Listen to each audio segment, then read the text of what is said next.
Welcome friends. So far we have discussed about prehistory, what is meant by prehistory, what is meant by history, and then we have covered all over details about non-literary sources of prehistory.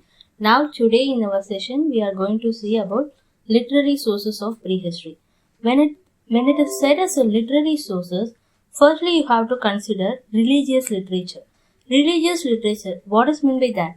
It is nothing but the literature part of it will throw light on social, economic and cultural condition of Indian ancient period. Some sources for religious literature are namely four Vedas. As you all know that there are four Vedas like Rig Veda, Sama Veda, Yajur Veda, Atharva Veda. These four Veda comprises of some literary sources which are essentially made for religious purpose. Then after that we have Upanishads. Upanishads contain some philosophical discussions that are mainly based on Atma and Paramatma. Whenever you get words like Atma and Paramatma, you have to remember that Upanishads is there. After Upanishads, you have some epics.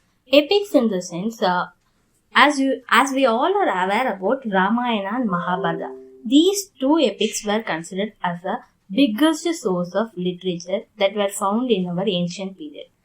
Originally, when you take about Mahabharata, it has only 8,800 verses. But after some compilation, it got into 1 lakh verses. This was prepared in the name of sscchsl Samhita. sscchsl Samhita. This was the old name that was given to Mahabharata. It was written by Jaya Samhita. Then after that you have Ramayana. It has some narrative, descriptive and some sources based about Ramayana characters, and it was originally having only 12,000 verses, which later on turned into 24,000 verses. These epics also give great contribution to religious source of ancient history. After that you have Sutras. Sutras contain some ritual literature such as Sautra Sutra, which includes only sacrifices, then royal coronation. These all the things which will be considered as a Sautra Sutra. Then after that you have Griya Sutra. Griya Sutra includes domestic rituals like birth, naming, marriage and funeral. These everything will come under Griha Sutra. After that we have few secular literature which is basically considered as source of religion existence. For example, you have Buddhist religious texts such as three Pitakas. Three Pitakas, as you know, there are three baskets: Sutta Pitaka, Vinaya Pitaka, Abhidhamma Pitaka. These three Pitaka will have enormous knowledge, and it has invaluable light on social and economic condition of people who were living at the age of Buddha. This text will give more clear information about Buddha and Buddhism. After that, you have Jainas religious text. Jainas, as the name indicates, it throws light on Jainism. These are written in Prakrit language, and then it has some commonly known as Angas. Jaina texts are known as Angas. It deals about Jainism and how the religious got into culture and how it was spread.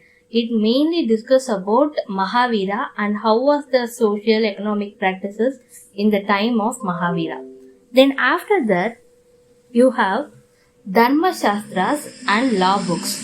These Dharma Shastras and law books are nothing but it deals with how the king was ruling and how was the administration taken place, what sort of punishment will be given. These everything will be discovered under a secular literature, that is nothing but a Dharma Shastra or law books.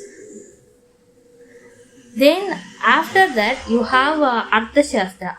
Artha Shastra, when I say the word Artha Shastra, you have to remember Kautilya. Kautilya was the person who wrote Arthashastra. It denotes about how was the state, society and economy during Mauryan period. After that, you have Kalidasa's literature work. It also denotes about some secular literature. These are like the great works of Kalidasa includes kavyas and dramas. Most importantly, the thing is Abhina Sakuntalam. Abhina Sakuntalam is one of the best and known work of Kalidasa. It throws light on how the creativity was there, how the literature was there, how was the social and cultural life of people. Everything is considered here. Thank you friends. So far we have discussed about non-literary and literary sources of prehistory. Later we will discuss about 3 ages, then about ancient history. Each topic we will be discussing. Thank you. Stay tuned. Welcome friends. So far we have discussed